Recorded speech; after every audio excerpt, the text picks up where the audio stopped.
বিপজ্জনক কিডনি পাথর। প্রথমেই বলতে হয় শিশুর কিডনি পাথরি রোগের কথা। আমরা যত সহজে বলি যে ইউআরএস করব, এই ছোটদের ইউআরএস করা বা সেই মাপের ইউআরএস যন্ত্র পাওয়া, ইউরেটারোস্কোপি পাওয়া অনেক দুষ্কর। আমাদের কাছে এই advance centre of kidney and ইউরোলজিতে 4.5 আমাদের কাছে আছে, 4.5 ফ্রেন্ডস। সুতরাং আমরা এটা ব্যবস্থা নিতে পারি। আবার পিসিএনএল করা বয়স্কদের জন্য যতটা সহজ, শিশুদের জন্য ততটা সহজ নাও হতে পারে। এখানে সুপার মিনি বা আলট্রা মিনি পার্ক পিসিএনএল দরকার হয়।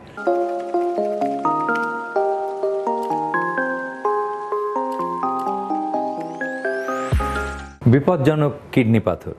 প্রথমেই বলতে হয় শিশুর কিডনি পাথরি রোগের কথা। শিশু 4 থেকে 11 বছর বয়স পর্যন্ত এই বাচ্চাদের যদি পাথর হয়, হবে না এমন না, প্রচুর হয় এবং আমাদের কাছে আসেও। তখন মা বাবা এবং ডাক্তার উভয়েই ভাবনায় বা দুর্ভাবনায় পড়ে যান। কারণ হচ্ছে আমরা যত সহজে বলি যে ইউআরএস করব, এই ছোটদের ইউআরএস করা বা সেই মাপের ইউআরএস যন্ত্র পাওয়া, ইউরেটারোস্কোপি পাওয়া অনেক দুষ্কর। আমাদের কাছে এই advance centre of kidney and ইউরোলজিতে 4.5 আমাদের কাছে আছে, 4.5 ফ্রেন্ডস। সুতরাং আমরা এটা ব্যবস্থা নিতে পারি।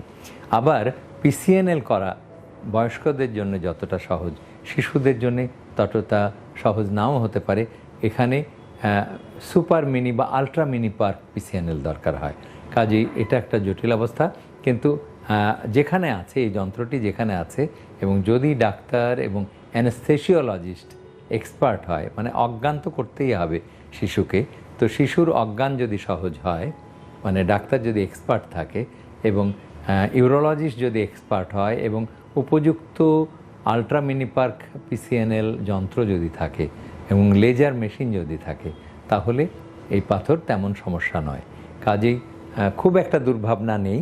আপনি আপনার সন্তানকে নিয়ে একজন ভালো ইউরোলজিস্টের কাছে নিয়ে যান। তবে পেট কেটে পাথর বের করার দরকার নেই। অবশ্যই আলট্রা মিনি পার্ক বা সুপার মিনি পার্ক অথবা ইউরেটারোস্কোপি করে পাথর বের করা সম্ভব হবে। নিয়মিত স্বাস্থ্য বিষয়ক পরামর্শ পেতে আমাদের চ্যানেলটি সাবস্ক্রাইব করুন এবং বেশি বেশি লাইক ও শেয়ারের মাধ্যমে সবাইকে আমাদের সাথে সংযুক্ত হওয়ার সুযোগ করে দিন।